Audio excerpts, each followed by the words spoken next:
Ligjërata dhe fjalimet të zgjedhura të Imam Aliut. Për ndarjen e komunitetit në fraksione.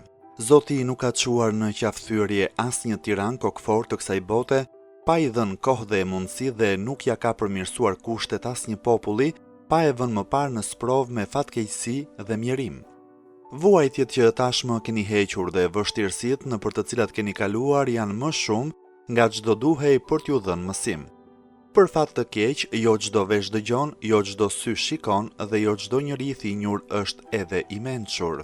Çuditem dhe nuk ka si të mos çuditem me gabimet e atyre që futën ndryshime dhe risi në argumentet e tyre fetare. Ata nuk shkojnë në gjurmët e profetit të tyre dhe nuk i ndjekin veprimet e mëkëmbësit të tij. Ata nuk e besojnë të panjohurën dhe nuk i shmangen të keqes. Ata veprojnë mbi bazën e hamendjeve e i hedhin këmbët ku i heq pasioni. Për ata e mira është gjithçka që e quajnë ata të mirë dhe e keqja është gjithçka që e quajnë ata të keqe. Ata mbështeten vetëm tek vetja kur përpiqen që t'i shpëtojnë mjerimit, besimit tyre në çështjet e dyshimta. Rrënjëzohet në vetmendjet e tyre, secili prej tyre ka përprijes vetveten. Gjithçka që një i tillë vendos vetë shihet si e bazuar në burime të besueshme dhe në faktor të fuqishëm.